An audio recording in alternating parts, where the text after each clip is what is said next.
Good morning everyone, welcome to civil services study. UPPSC की test series चल रही है। हर दिन उसका लाभ उठाते रहिए। डिस्क्रिप्शन बॉक्स में लिंक है, वहाँ पर आप टेस्ट नंबर 1 से लेकर इस टेस्ट तक पहुँच सकते हैं। तो पहला प्रश्न है, निम्नलिखित कथनों पर विचार करेंगे। दो स्टेटमेंट के साथ बताइए कौन सा करेक्ट है। पूर्वी यमुना नहर यमुना नदी के बाएं तट से ताजेवाला से निकाली गई है। ताजेवाला यानी हरियाणा के यमुना नगर से। और पूर्वी यमुना नहर उत्तर प्रदेश की सबसे पुरानी नहर है क्या? बिल्कुल ये करेक्ट है। दोनों के दोनों स्टेटमेंट सी है इसका आंसर। तो देखिए, पूर्वी यमुना नहर मुगल काल में निर्मित हुई थी और ब्रिटिश काल में इसका पुनरुद्धार किया गया। पुनरुद्धार के पश्चात 1830 में इस नहर को पहली बार प्रारंभ किया गया और पूर्वी यमुना मुख्य नहर की लंबाई 197 किलोमीटर है। नंबर 2 पर आ जाइए। निम्नलिखित में से उत्तर प्रदेश की सर्वाधिक लंबी नहर प्रणाली कौन सी है? उत्तर प्रदेश की सर्वाधिक लंबी नहर प्रणाली कौन सी है? ऑप्शन नंबर सी, शारदा नहर। तो उत्तर प्रदेश की सर्वाधिक लंबी नहर प्रणाली है शारदा नहर। खटीमा जल विद्युत स्टेशन जो उत्तराखंड का, वो शारदा नहर पर स्थित है। और शारदा नहर का उद्गम स्थल है बनबसा में टनकपुर के निकट, यानी उत्तराखंड नेपाल सीमा पर। नंबर 3 पर आ जाइए। माहीगीर जनजाति उत्तर प्रदेश के किस जिले में पाई जाती है? माहीगीर जनजाति पाई जाती है उत्तर प्रदेश के बिजनौर में। तो माहीगीर जनजाति उत्तर प्रदेश के बिजनौर जनपद से संबंध रखती है। माहीगीर जनजाति के लोग इस्लाम धर्म के अनुयायी हैं। माहीगीर जनजाति की अर्थव्यवस्था का मुख्य आधार है मछली पकड़ना। नंबर 4 पर आ जाइए। निम्नलिखित कथनों पर विचार करेंगे। दो स्टेटमेंट है, यहाँ पर बताना कि इनमें से कौन सा करेक्ट होगा। एक जिला एक उत्पाद की अवधारणा मुख्य रूप से जापान सरकार द्वारा 1979 में प्रारंभ की गई थी और उत्तर प्रदेश में 24 जनवरी 2018 को उत्तर प्रदेश दिवस के अवसर पर एक जिला एक उत्पाद योजना का शुभारंभ किया गया। बताइए कौन सा करेक्ट है। और वर्तमान में उत्तर प्रदेश में एक जिला एक उत्पाद की ब्रांड एम्बेसडर हैं कंगना रनौत। ये दोनों के दोनों स्टेटमेंट सही हैं, सी है इसका आंसर। तो 24 जनवरी 2018 को उत्तर प्रदेश दिवस के अवसर पर उत्तर प्रदेश सरकार ने एक जिला एक उत्पाद योजना का शुभारंभ किया। इस योजना के माध्यम से छोटे मध्यम और परंपरागत उद्योगों का विकास संभव हो पाएगा। पहरिया ट्राइब उत्तर प्रदेश के किस जिले में पाई जाती है? पहरिया ट्राइब है उत्तर प्रदेश के सोनभद्र जनपद की। तो पहरिया जनजाति उत्तर प्रदेश में सोनभद्र में पाई जाती है, जबकि सहरिया जनजाति ललितपुर में पाई जाती है। याद रखना, ये मैच करने के लिए पूछ लेता है इस तरह के प्रश्नों को। नंबर 6 पर आ जाइए। निम्नलिखित में से किसने मथुरा के निकट कृष्ण मंदिर को नष्ट किया था? अकबर तो नहीं कर सकता है काम, औरंगजेब है इसका उत्तर। तो 1670 में औरंगजेब ने मथुरा के निकट कृष्ण मंदिर को नष्ट किया था और इस मंदिर को बीर सिंह बुंदेला ने निर्मित कराया था। क्वेश्चन नंबर 7 पर आ जाइए। निम्नलिखित कथनों पर विचार करेंगे। दो स्टेटमेंट के साथ बताइए कौन सा करेक्ट है। आगरा की स्थापना सुल्तान सिकंदर लोदी ने 1504 में की थी और मध्यकाल में राजस्थान तथा दक्षिण की मालवा की ओर जाने वाले मार्ग पर स्थित होने के कारण आगरा का राजनीतिक, आर्थिक और व्यापारिक महत्व था करेक्ट है दोनों के दोनों। क्वेश्चन नंबर 8 पर आ जाइए। श्रावस्ती निम्नलिखित में से कितने प्रमुख व्यापारिक मार्गों पर स्थित था? श्रावस्ती स्थित था 3 व्यापारिक मार्गों पर। तो श्रावस्ती 3 प्रमुख व्यापारिक मार्गों के केंद्र में स्थित था और इस स्थिति के कारण यह राजनीतिक व्यापारिक गतिविधियों का केंद्र था। यहाँ के साहूकार अनाथ पिंडक ने जेतनवन महाविहार बौद्धों को दान में दिया था। क्वेश्चन नंबर 9 पर आ जाइए। निम्नलिखित कथनों पर विचार करेंगे। दो स्टेटमेंट के साथ बताइए कौन सा करेक्ट है। देवलगढ़ से प्राप्त पुरातात्विक साक्ष्यों से गुप्त काल के विशेष स्थापत्य एवं मूर्तिकला के साक्ष्य मिले हैं और देवगढ़ से गुप्तकालीन मंदिरों में दशावतार मंदिर उल्लेखनीय है। ये करेक्ट है, दोनों के दोनों स्टेटमेंट सी है इसका आंसर।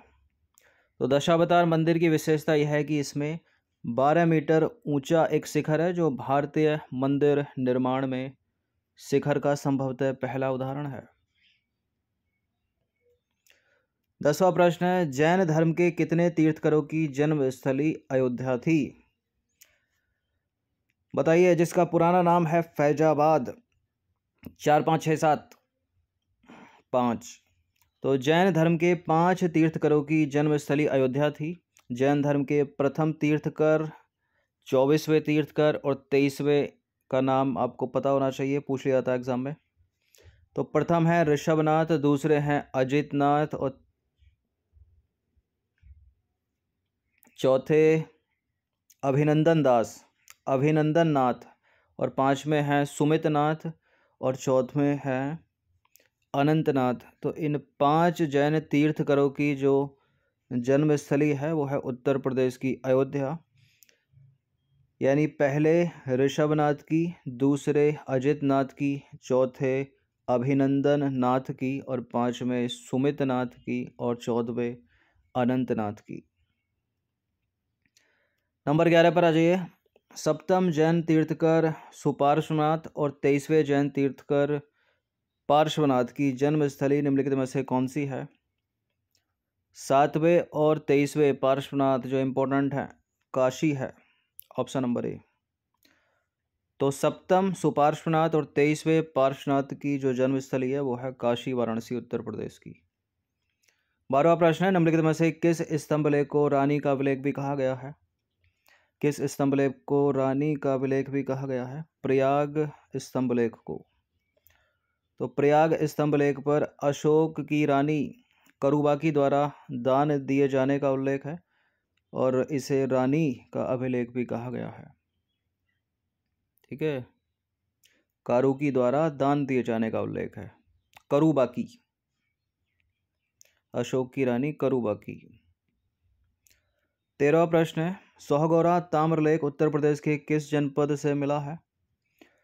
सोहगौरा मिला है उत्तर प्रदेश के गोरखपुर जनपद से। तो सोहगौरा ताम्रलेख मौर्य काल से संबंध रखता है, ये उत्तर प्रदेश के गोरखपुर जनपद से प्राप्त हुआ है और इस लेख से यह पता चलता है कि मौर्य काल में अकाल की स्थिति में जनता को अनाज का वितरण किया जाता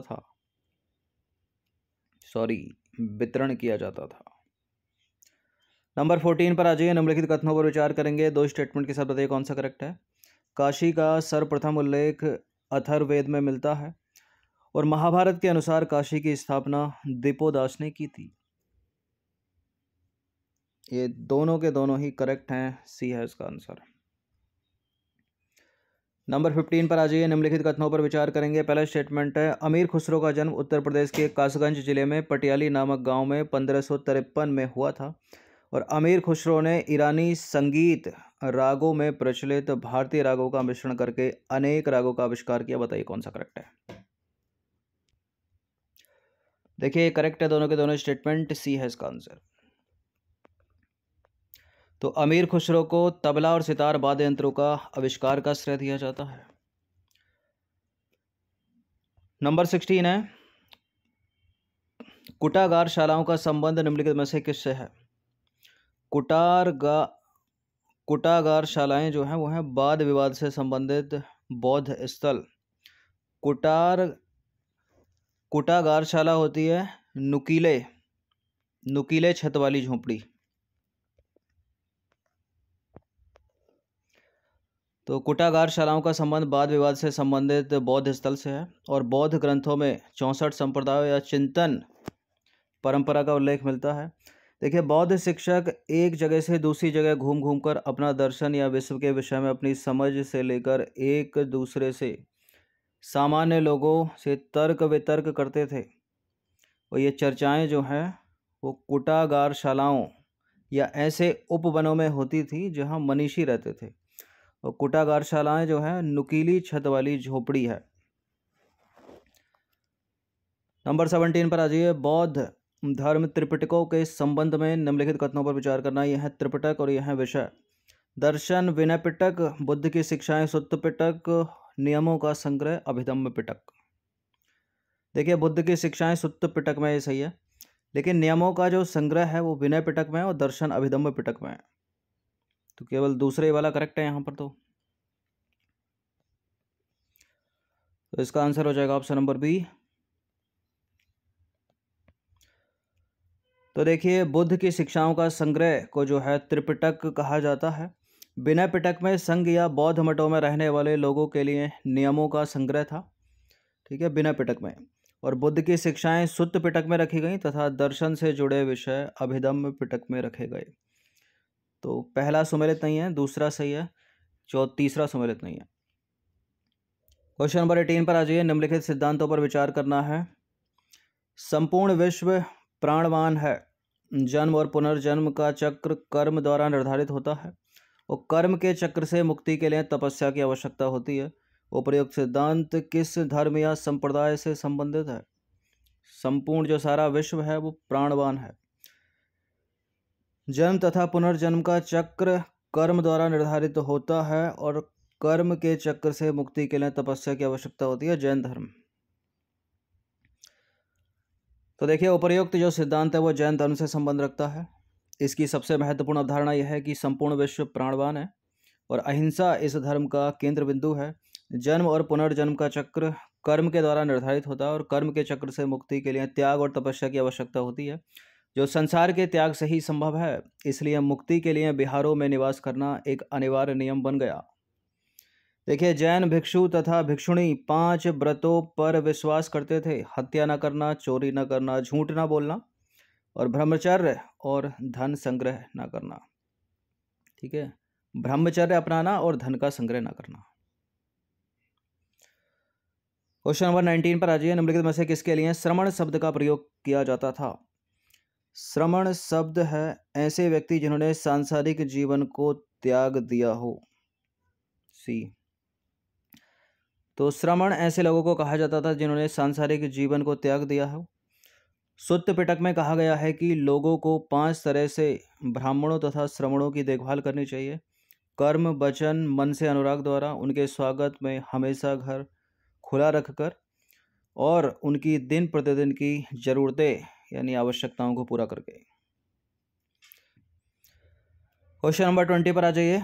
निम्नलिखित युग्मों पर विचार करेंगे। मंदिर और स्थान। महाबलीपुरम का आंध्र प्रदेश में, देवगढ़ का उत्तर प्रदेश, कैलाशनाथ मंदिर तमिलनाडु। बताइए इनमें से कौन सा सही सम्मिलित है?